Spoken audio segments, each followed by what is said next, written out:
Hi, I'm talking to the guys today from Nextbar, Troy and Drew. Thanks for coming. All right, thanks for having us. So tell me about your product. It's a pretty competitive market to crack. How did you get Nextbar onto shelves? I think one of the main things we sort of identified was the gap in the market for a lifestyle brand. Right. And our product really stands for the better for you type beverage, being low in sugar, natural fruit extracts, and just all around just good for you. Sure. We're pretty stoked. It's 5 years, I guess, since it all came to life, and obviously, as you know, we launched into grocery about 4 months ago. So it's a big change for the business. But I guess, as Drew's saying, we saw a big opportunity in the market of, if you think of carbonated soft drinks, Coke, Schweppes, and then energy market, Red Bull. Nobody really owns that better for you space. So that's, I guess, where we want to be. And with that sales story and that marketing, Yeah. I'm assuming you didn't have a really big marketing budget.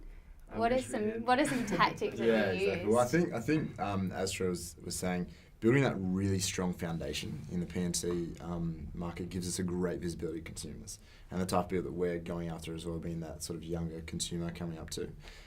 So that's that brand visibility, I guess, in a sense, just physically being out there is huge for us. But also, I guess, investing the little budget we do have into social media and digital marketing is really where it's at, I guess, for the up and coming generation. We've been pretty, I guess, fortunate in meeting some successful business owners and people in the industry. We spent probably a year before we even launched just meeting ex-CEOs of even people like Coke, just to really quiz them on what made them successful. So for us, we knew entering petrol convenience, it's about physically standing out in the fridge.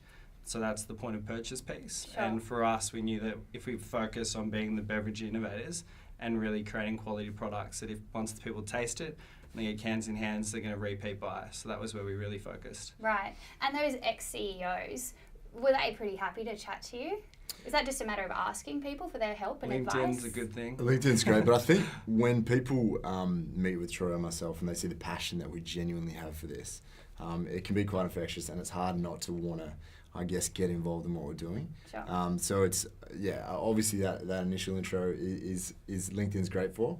And then, picking people's brains but, giving them 10 cents, I guess, as well back. Yeah. I think if anyone, like I say this to friends, even just wanting to get a job, like really reaching out to people who are deemed successful and happy in the position they are, they really appreciate, I guess, people just being authentic and saying, hey, I'm Troy, I'm Drew, this is our story. We want to learn from your experience as to how you got to where you are, because we admire where you are. And I think they're always chuffed to really share some of their successes. Fantastic. So, yeah. So what are your top tips for other small businesses out there? We probably got a few, but I think from day one it's really important to start your processes really well. So get your accounting in the right place, and get your CRM system in the right place, and make sure that from day one they're, I guess, tip-top. I think that's probably learnt from the challenges that we've faced. Absolutely. And creating a lot more accountability early on can, I guess, reduce a lot of that stress. And obviously, as a startup without the big marketing budgets that you sort of mentioned earlier, it is about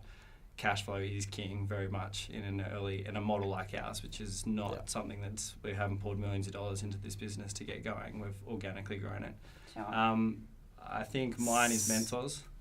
Like we're both of us, we've totally benefited from having quality mentors that you can regularly just catch up and have coffees, and they often play devil's advocate, as we do with each other, to really challenge our decisions. Yep. Yeah, and another really one is setting really achievable KPIs for the whole team. Sure.